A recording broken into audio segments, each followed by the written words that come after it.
Hello and welcome back to the Sex and Healing podcast. I'm your host, Erin Kyna, and thank you so much for joining me as we take this wild ride together through the realms of sex and healing. Today's episode is about being all of you. So this is a beautiful lesson that's been showing up in my world in numerous ways this week, which has really been inviting me and encouraging me and pushing me into being all of myself in the world. So earlier in the week, I received an email with some critical feedback about the podcast. And this came from someone that I don't know, that is a friend of a friend. And I'm always open to feedback. I'm always open to insights that other people have and ways that I can improve myself and what I do in the world. But I know when it comes to my personal life, I have some pretty distinct benchmarks for whom I take advice from. Because everyone loves to give advice and it's not always relevant and it's not always appropriate. And when people do give you feedback, it does have the power to make you feel empowered, and it also has the power to make you feel bad about yourself. So when it comes to things in my personal life where people wish to give me advice, and how many times on the podcast have you heard me ask for no advice? But if people do want to give me advice, I ask myself two questions. Are they happier than me? And do they love themselves more than me? So I'm always looking for people that are further along the path that I wish to be on, to be the ones that I take advice and guidance from. And if someone isn't on the path that I'm on, or they're not expressing more self-love than I am, or they're not happier than me, then it's water off a duck's back. It's like, yeah, thanks very much, but I'm not very interested. When it comes to work, if someone has experience in my industry or they're further along the path that I want to be on in my industry, I too am all ears. So I do my best to remain open and receptive to all feedback that comes in. But this particular feedback really pushed my buttons.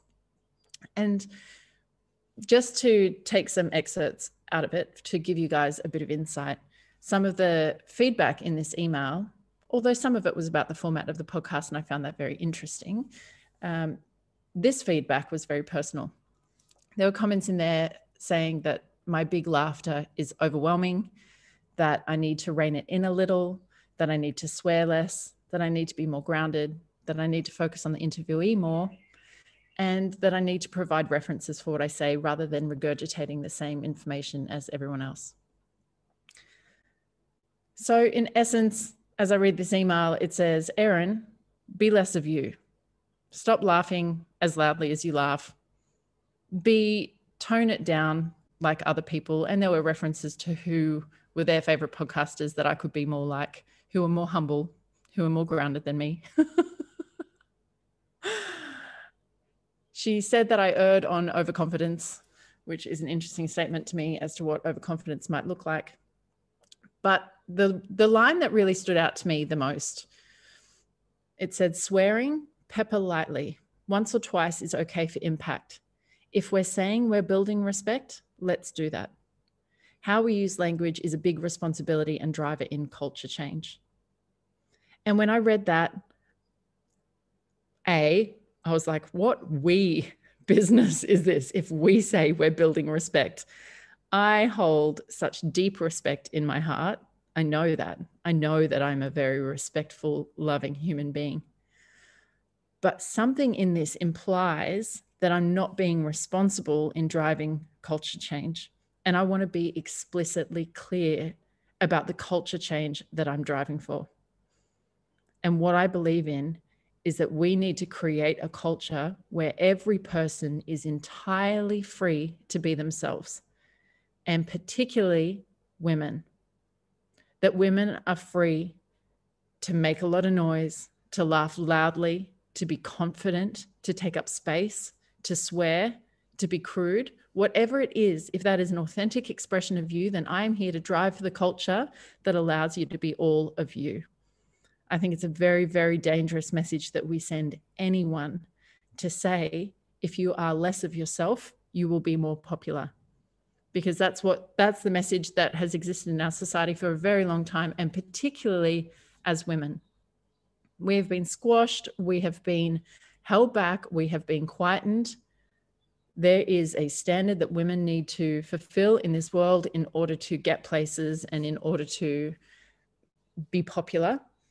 And that's not what I'm here to do. I'm completely uninterested in doing that. I'm completely uninterested in being more popular for the sake of being more popular.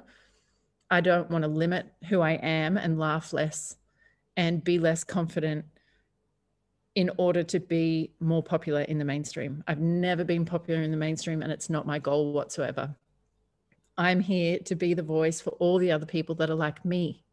And we're the ones that are too big and too much and too loud and too sensitive and too tall and too confident and whatever other fucking messages we've had in our life.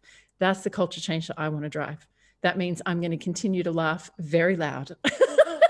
That means I'm going to continue to swear.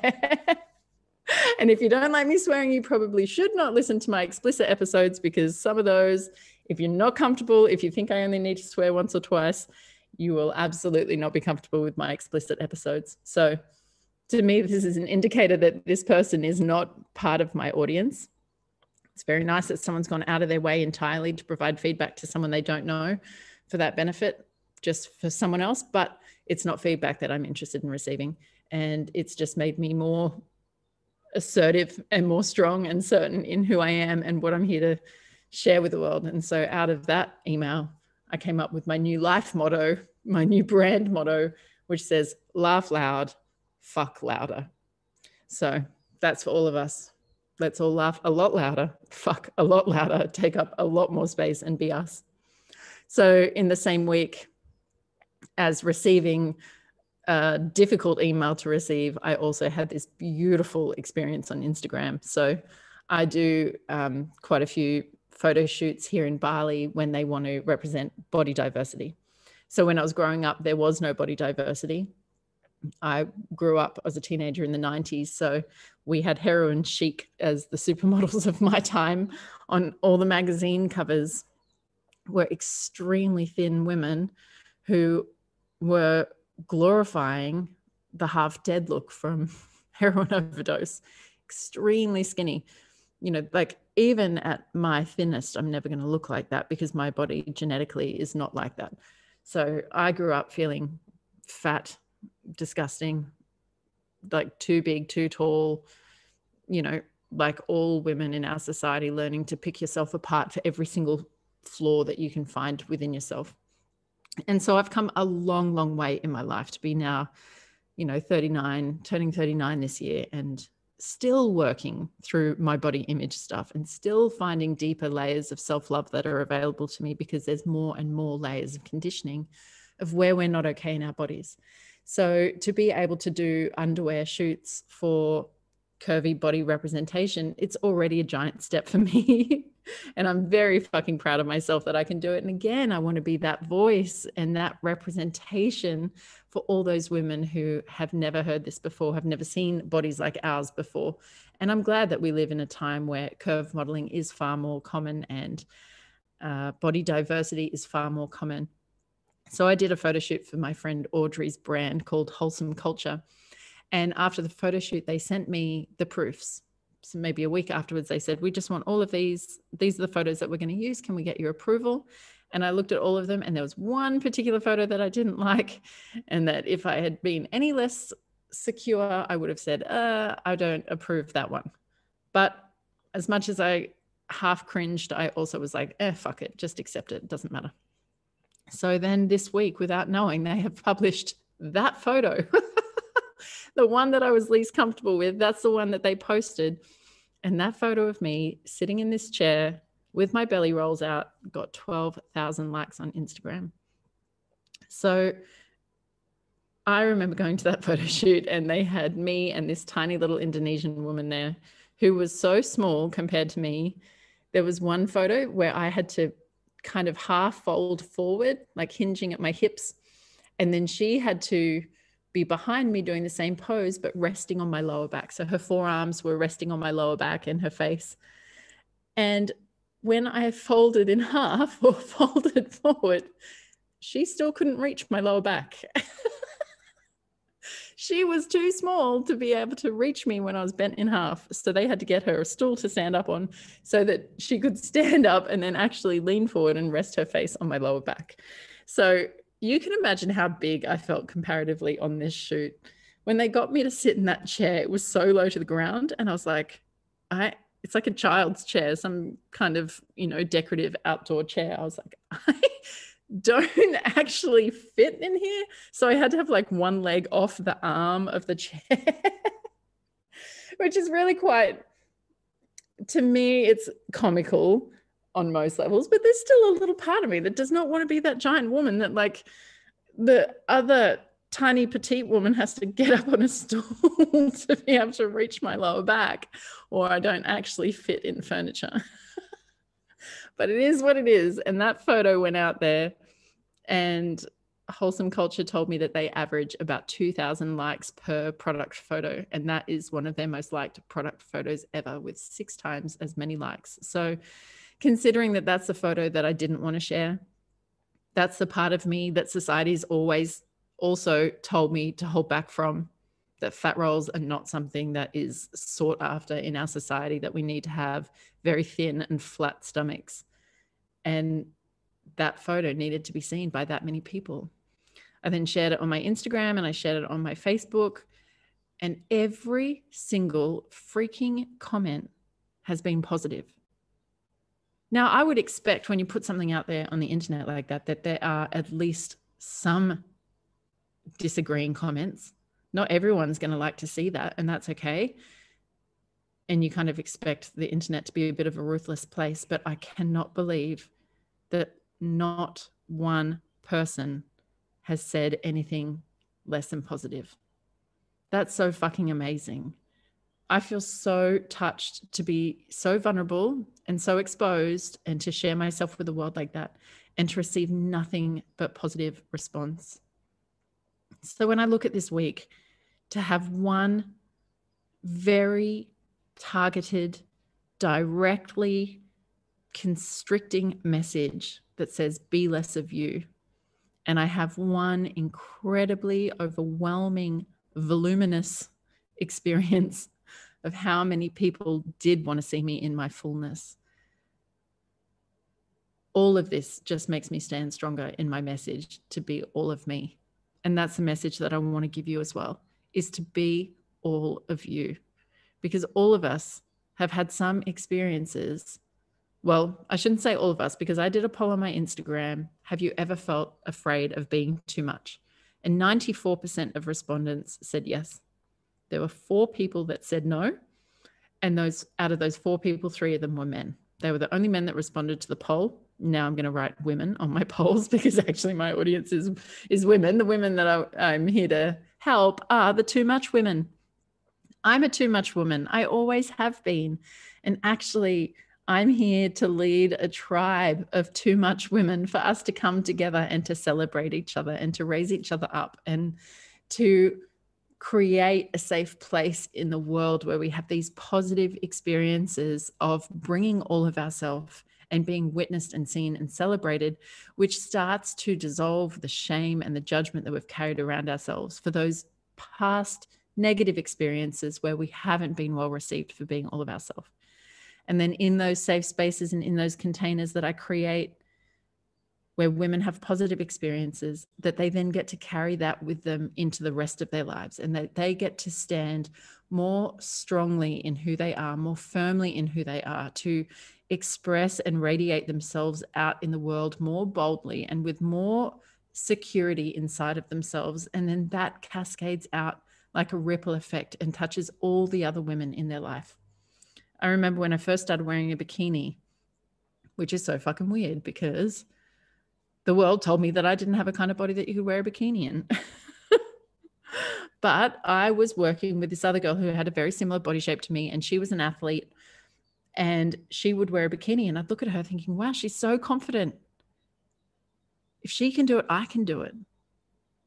And I still remember, I was in Bali actually, running a retreat on Bali, and I remember where we were. I remember the pool, and I thought, that's it. I'm going to start to do that. And so there is a natural part of me that wants to feel comfortable in my body despite all of this conditioning. So actually, when I give myself the permission, there's a lot of comfort that comes with just accepting myself as well. And so I just started to wear a bikini, and I remember she came up to me years later and said, "You really inspire me, Erin, and you've taught me that I can love my body more because of the way you love your body." And I was like, "What? You started it with me." Like, I was looking at you. But yet yes, you wore a bikini, but she didn't have that embodiment of self-love that I had. And I had still convinced myself, like, you know, some of the people that I used to work with in these environments were models, like beauty pageant models. And there is always this glorification of that kind of body and this comparison that happens with the rest of us that think that we need to be like that. And I remember another circumstance where someone on a retreat that I was facilitating, who had a similar body shape to me, but was a bit bigger, and she was a mum and a bit older than me. And I remember she came up to me with such a feeling of anger or bitterness inside of her. And she said, "If only I had your body, I wouldn't have any problems in the world."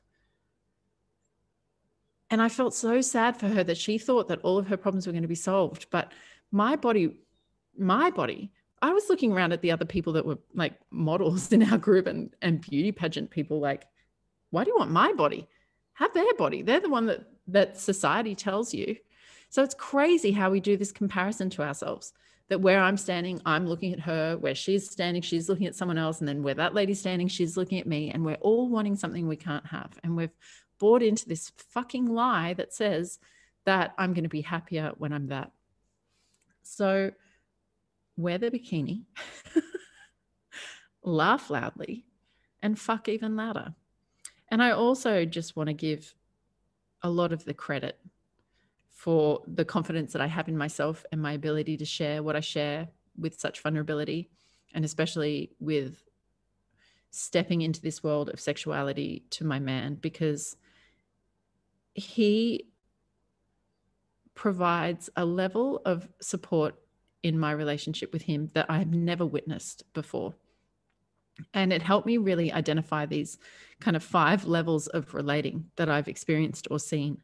And at the lowest level, we can experience constriction from our partner, which means that they're actively squashing us from expressing ourselves and the qualities that are inherent in us, our true nature. And I have been in relationships where I've done that to others when I didn't like certain parts of their personality. And I've been in relationships where I have been constricted as well, where they've tried to stop me from being too much of me. If we progress beyond constriction, we get to the relationship level of tolerating. And tolerating is where you can be yourself, but it doesn't necessarily mean that they like or they agree with who you are. And most of us will have had relationships where we know what it's like to just tolerate the other person or certain qualities in the other person. You know, this isn't a linear model. We're multifaceted beings relating on many, many levels. So we might feel that they constrict us in some levels and then in some ways in our life, and then they support us in others. So tolerance and tolerating other people is something that you see commonly in marriages, and you see commonly in families where siblings don't get along, or, you know, we're just kind of stuck together, and at best we're tolerating each other. Beyond tolerance, I see acceptance, where it is just a neutral state of permission giving to each other. It's just like, okay, that's who you are, I accept it. Beyond accepting, the best I had experienced up until now is celebrating, where someone really likes those qualities in you and celebrates those qualities in you, your inherent qualities and the authentic expression of you. But what I'm experiencing for the first time in my life, in my relationship, is expansion. That someone wants me to be even more of who I am, to really provide and invest in me to create more and more and more of me, even the qualities that might be completely different. So when I think about this podcast, he loves anonymity and he's built his life around being anonymous, and that is very, very true to his nature. And me, I share everything all the time with everyone. I am so comfortable sharing the deep inner workings of my life and my world with many. And I had a big insecurity around that because many people say, stop talking about yourself so much. Even that email said, stop talking about yourself so much, make it about the other person. But my previous mentor, I remember saying that to him, and he said, Erin, it is your gift. It's your gift. Now, that is such a crazy change of thought to think that this is the thing that people have judged me for, that I grew up in a family that said, Erin talks too much. Erin needs to stop talking. Erin's so bossy. Erin needs so much attention. Like, these are the things that I was constantly constricted for in my family. And then someone here is saying, it is your gift. And if you can't stop doing it and you're doing it so effortlessly and naturally, yes, it's your gift. So when I talked to my partner about starting this podcast and saying I would love to share freely about the experiences that we have and the journey that we're on, and I wish to honor your anonymity because I see that that's very true to who you are, he said, yes. And you are fucking awesome at what you do. You're so fucking good at it, baby. Go out and be that in the world. Go and do that. And the amount of support and encouragement that he provides to expand me to such a degree, not just celebrate me, but to really push me and provide whatever gifts that he has that he can contribute to me to allow me to be more of me in the world. And I want to do the same for him and for everyone else in my life. Is like, what do I have that I can offer you that allows you to be even more of you in the world, even if we are completely different? So this is a way that we've been able to navigate that extreme difference of I have the freedom to speak freely about my personal experiences and my thoughts and my insights and concepts, and he gets complete anonymity, and neither of us have to constrict each other in order to do so. So a lot of wonderful things have come out of this week, despite it being a challenging one at times. It's also been equally expansive in many, many ways. So I hope that you have enjoyed this episode. I hope that you enjoy hearing me laugh. And I assume that if you're here and you keep coming back, you're enjoying it. But as always, I would love to hear from you. I'd love to know what you love, what you're challenged by, any thoughts or questions that you have. Please let me know. You can find me on Instagram or via email. Everything you need is in the show notes. If there's someone that you think that would like this episode, please share it. And please also subscribe so you don't miss an episode. So until next time, my love bugs, laugh loud and fuck louder. Mwah.